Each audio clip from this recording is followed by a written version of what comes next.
امام مہدی کی حکومت قائم کرنے کے لیے کون لوگ آئیں گے؟ عرب جو ہیں وہ اندر سے کھوکھلے ہو چکے ہیں، عیاشی نے، دولت نے، پیسے نے، دولت، پیسہ، عیاشی، اس کی وجہ سے کھوکھلے ہو چکے۔ یہاں میں آپ کو دو حدیثیں سنانا چاہتا ہوں۔ سنن ابن ماجہ کی روایت ہے حضرت ابو ہریرہ سے رضی اللہ تعالی عنہ، قال قال رسول اللہ صلی اللہ علیہ وسلم اذا وقعت الملاحم بعث اللہ بعثا من الموالی هم اکرم العرب فرسا واجودهم سلاحا یؤید اللہ بهم الدین، رواہ ابن ماجہ عن ابی ہریرہ رضی اللہ تعالی عنہ۔ جب ملاحم کا دور شروع ہوگا تو اللہ تعالیٰ اٹھائے گا ایک لشکر یا لشکروں پر لشکر موالی میں سے۔ موالی کون ہے؟ عربوں نے جب فتح کیا تھا اس پورے علاقے کو خلافت راشدہ کے دوران، اور پھر وہ لوگ جو ہے، ایک رائے تو یہ تھی کہ انہیں غلام بنایا جائے ساری آبادیوں کو، لیکن یہ کہ حضرت عمر کا اجتہاد تھا، اس کے مطابق جو ان کو غلام نہیں بنایا گیا تو وہ موالی کی حیثیت رکھتے ہیں۔ عربوں میں دم نہیں ہے، موالی میں سے لشکر اٹھیں گے کہ جو در حقیقت حضرت مہدی کی حکومت کو قائم کرے گی۔ دوسری حدیث سنیے، عن عبداللہ بن الحارث رضی اللہ تعالی عنہ، اور یہ ابن ماجہ کی روایت ہے، قال قال رسول اللہ صلی اللہ علیہ وسلم یخرج الناس من المشرق فیوقعون للمہدی یعنی سلطانی۔ لشکر نکلیں گے، لوگ آئیں گے مشرق سے، اور وہ حضرت مہدی کی حکومت کو جمائیں گے اور قائم کریں گے۔ اب ذرا نوٹ کیجئے کہ جزیرہ نما عرب کے مشرق میں کون سے ملک ہیں؟ تین: ایران، افغانستان، پاکستان۔ یہ تین سالڈ مسلم ممالک، مسلم آبادی اکثریت۔ ویسے تو یہ کہ آگے ہندوستان میں 20 کروڑ مسلمان ہیں، لیکن وہ 20 کروڑ جو ہے وہ تو 80 کروڑ کے اندر تحلیل ہو جاتے ہیں غیر مسلموں میں، لیکن یہاں جو معاملہ ہے یہ غالب اکثریت کے۔ ان میں سے ایران کا معاملہ جہاں تک ہے، نمبر 1 یہ کہ وہ شیعہ عقائد کے حصار میں بند ہے، اس سے ادھر ادھر ہونا اس کے لیے ممکن نہیں۔ حدیث میں یہ بھی آتا کہ اصفہان سے 70,000 یہودی دجال کا ساتھ دیں گے۔ لیکن بہرحال خراسان ایک صوبہ ہے افغانستان کا اس وقت بھی، شمال مشرقی کونے میں، مجھے امید ہے وہاں سے خیر کی، کیونکہ خراسان کا لفظ وہاں پہ شامل ہے، اور حضور کی حدیث میں بعد میں آپ کو سناؤں گا کہ خراسان سے فوجیں چلیں گی جو یروشلم کو دوبارہ حاصل کریں گی، فتح کریں گی۔ جیسے پہلے یروشلم کھویا عربوں نے تھا، دوبارہ حاصل کیا تھا کرد نے، کرد خون صلاح الدین ایوبی رحمت اللہ علیہ، ایسے اب پھر عربوں نے کھویا ہے، لیکن لینے والے خراسان سے لشکر آئیں گے۔ یخرج من خراسان رایات سود لا یردها شیء حتی تنصب بإیلیا۔ خراسان کے علاقے سے کالے علم لے کر لشکر چلیں گے جن کے رخ کو کوئی موڑ نہیں سکے گا جب تک کہ وہ جا کر یروشلم میں نصب نہ ہو جائے۔ اس کے بعد نام آتا ہے پاکستان کا۔ یہ ہے میری اور آپ کی داستان، اور یہ ہے سبب جس کی وجہ سے کہ میں آپ سے یہ گفتگو کر رہا ہوں۔ اصل میں تو کس لیے؟ محض ایک علمی استفادہ، محض اپنی بعض آراء کو ظاہر کرنے کا شوق نہیں، بلکہ یہ کہ اپنی ذمہ داری ہم پہچانیں کہ ہم کس مقام پر کھڑے ہیں۔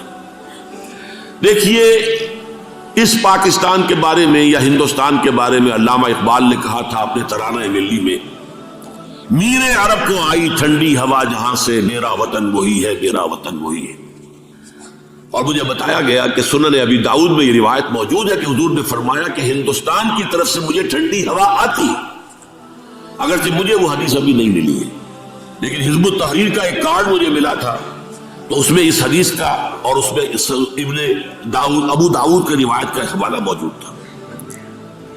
لیکن میں جو چیز آپ کو بتا چکا ہوں وہ یہ کہ الف ثانی کا پورا تجدیدی کارنامہ اس ہندوستان کی سرزمین میں ہوا۔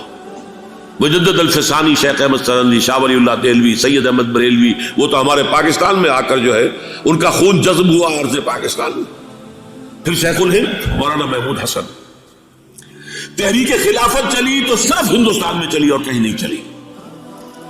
آزادی کی تحریک چلی پوری دنیا میں، وہ نیشنلزم کی بنیاد پر چلی، ملے نیشنلزم، عرب نیشنلزم، ٹرک نیشنلزم۔ ہمارے ہاں چلی تو اسلام کے نام پر، پاکستان کا مطلب کیا؟ لا الہ الا اللہ۔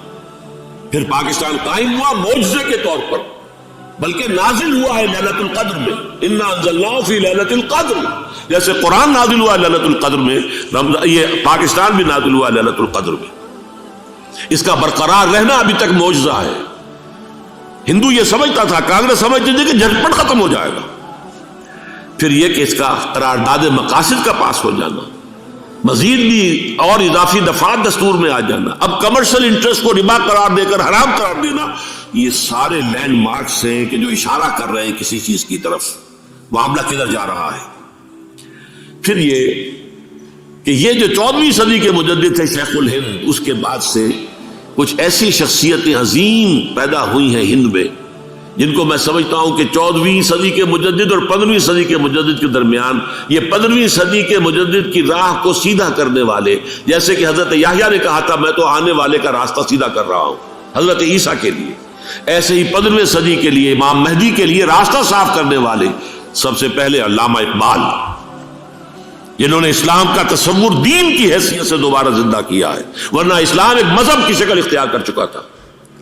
پھر مولانا مودودی، مولانا ابوالکلام آزاد حکومت الہیہ کے نعرے کے ساتھ میدان میں آئے. یہ اقبال نے جو تصور پیش کیا تھا اس پر عملی جد و جہد کے لیے حزب اللہ قائم ہوئی. نوٹ کر لیجئے 11 برس کا فرق ہے عمر کا علامہ اقبال کے اور ابوالکلام کے.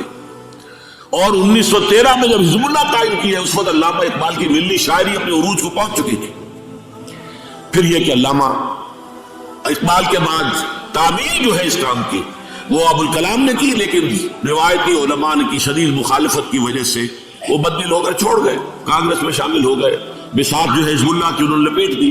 پھر مولانا مودودی آئے، انہوں نے وہ ڈور جو ہے اس کا سرا تھاما، جماعت اسلامی قائم کی حکومت الہیہ ہی کے قیام کے لیے. اگرچہ میرے نزدیک یہ کہ وہ انتخابی اور ایک قومی سیاست کی ایک جماعت بن کر پاکستان میں جو ہے دلدل میں پھنس گئی ہے، اب ہم اس کی کوشش کر رہے ہیں تنظیم اسلامی اور یہ تحریک خلافت جس کے تحت یہ جلسہ ہو رہا ہے. یہ ساری چیزیں وہ ہیں کہ آپ کو سوائے پاکستان کے اور کہیں نہیں ملیں گی پوری دنیا. معلوم ہوتا ہے کہ پاکستان کو بہت بڑا رول پلے کرنا ہے اس میں، اور اس کے ساتھ اب جمع کر لیجئے افغانستان کی عمارت افغانستان، اسلامی عمارت افغانستان قائم ہو چکی ہے. یہ پچھلے 20 سالوں میں جو کچھ وہاں ہوتا رہا ہے اس سے پہلے تصور نہیں ہو سکتا تھا. علامہ اقبال کے فرزند بھی دیکھ کر آئے ہیں، تو اگرچہ وہ خود میں سمجھتا ہوں کہ خاصے انہیں آپ لبرل کہے، آزاد خیال کہے، لیکن اس درجے متاثر ہو کر آئے تھے کہ انہوں نے یہ کہا افغانستان میں جو میں نے حالات دیکھے ہیں کہ اگر 2-4 اور مسلمان ملکوں کے اندر یہ نظام قائم ہو جائے تو پوری دنیا مسلمان ہو جائے گی. یہ سب کچھ کیسے ہو رہا ہے؟ یہ آنے والے دور کی جھلکیاں ہیں. Coming events are casting their shadows before. یہ سب بتا رہے ہیں کہ پاکستان افغانستان کو مل کر اس میں کوئی عظیم رول پلے کرنا ہے. اور اس کے ضمن میں اب میں علامہ اقبال کے بارے میں آخری بات کہہ رہا ہوں.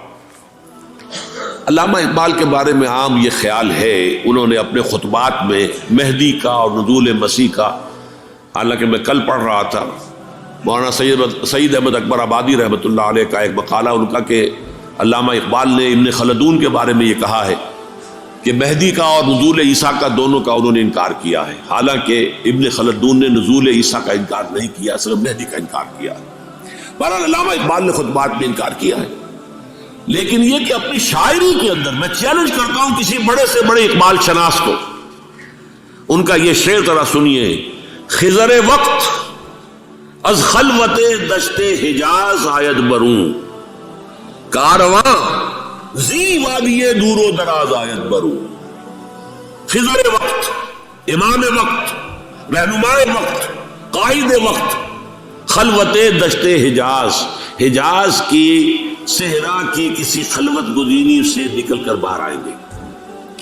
میں حیران ہوتا ہوں علامہ کے اس فکر پر اور اس مصرے پر. یہاں انہوں نے شیعہ اور سنی دونوں کے کانسیپٹ جمع کر دیے. شیعہ کا کانسیپٹ یہ چھپے ہوئے کسی غار میں وہاں سے برآمد ہوں گے، اور ہمارا کانسیپٹ میں ام سلمہ رضی اللہ تعالیٰ عنہ کی حدیث سنا چکا، چھپے ہوئے ہوں گے وہ وہاں پر، مدینے سے نکل کر آ کر مکے میں چھپ جائیں گے. اس خانہ جنگی کی حالت میں لوگ ان کی طرف دیکھ رہے ہوں گے، سوچتے ہوں گے انہیں میدان میں آنا چاہیے، کوئی پارٹ پلے کرنا چاہیے، امت کی رہنمائی کرنی چاہیے، لیکن وہ چھپیں گے، وہ کارے ہوں گے، وہ اس ذمہ داری کو قبول نہیں کرنا چاہیں گے، جا کے چھپ جائیں گے مکے میں. وہاں سے مکے والے انہیں نکالیں گے اور وہ کارے ہوں گے، انہیں بالکل یہ پسند نہیں ہوگا کہ یہ ذمہ داری اٹھائیں. تو خضر وقت از خلوت دشت حجاز آیت بروں، کارواں زی وادی دور و دراز آیت بروں. کارواں جو چلے گا ان کی مدد کے لیے اس وادی دور و دراز، اس عظیم وادی دور و دراز، یہ وادی سندھ ہے۔ وادی سندھ جو ہے ہم سمجھتے ہیں کہ صرف یہ پاکستان اور پنجاب جو ہے یہ اس میں شامل ہے، سندھ اور پنجاب نہیں، افغانستان کا پورا مشرقی علاقہ اس میں شامل ہے۔ جیسے دریائے جہلم سندھ میں جا رہا ہے، جیسے دریائے گلگت سندھ میں آ کر ملتا ہے، جیسے دریائے چناب اور راوی اور جہلم اور یہ سب جا رہے ہیں اور آ رہے ہیں، اسی طرح دریائے کابل کہاں سے آ رہا ہے، دریائے گومل کہاں سے آ رہا ہے، ٹوچی کہاں سے آ رہا ہے، یہ سارا جو ہے ڈرین جو ہو رہا ہے ایسٹرن جو ہے پارٹ آف افغانستان، یہ سب وادی ہے۔ اس وادی کے یہ دو حصے ہیں، ایک حصہ جو ہے یہ ادھر پاکستان میں ہے اور اسی وادی کا دوسرا حصہ جو ہے افغانستان میں ہے۔ کارواں زی وادی دور و دراز آیت بروں، کارواں چلے گا یہاں سے، یخرج ناس من المشرق یؤتون للمہدی یعنی سلطان ہی، مشرق سے فوجیں چلیں گی کہ جو مہدی کی حکومت قائم کریں گی، اور یخرج من خراسان رایات و سود، اور خراسان سے سیاہ پرچم چلیں گے کہ جن کا رخ کوئی موڑ نہیں سکے گا، حتیٰ تنصب بیلیا، یہاں تک کہ وہ جا کر یروشلم کے اندر نصب ہو جائے گا۔ حضرات، میں ایک میری گفتگو کا حصہ باقی تھا لیکن میں اسے چھوڑ رہا ہوں، اس لیے کہ گلوبلائزیشن جو اس کی ہوگی، جو خلافت علی منہاج النبوہ کی تجویر کامل حضرت مہدی کے ہاتھوں عرب میں ہوگی، اس سے پہلے اس کے لیے محنت، کوشش، جد و جہد پاکستان اور افغانستان میں ہو چکی ہوگی جو اسے سپورٹ کرے گی اور وہاں جا کر حکومت قائم کرے گی۔ اس کے بعد گلوبلائزیشن کا جو مرحلہ اس کا ہے وہ حضرت مہدی کے ہاتھوں نہیں ہے، وہ حضرت عیسیٰ ابن مریم ان کے نزول کے بعد ہے، جن کے نزول کے بعد دجال کا خاتمہ ہوگا اور یہودیوں کا استحصال ہوگا، مسلمانوں پر بھی بڑی تکالیف اربوں پر آئیں گی، شدائد آئیں گے، لیکن یہ وہ میں حصہ ملتوی رکھتا ہوں کسی دوسری محفل ہو، کسی دوسری مجلس اور نشست پر۔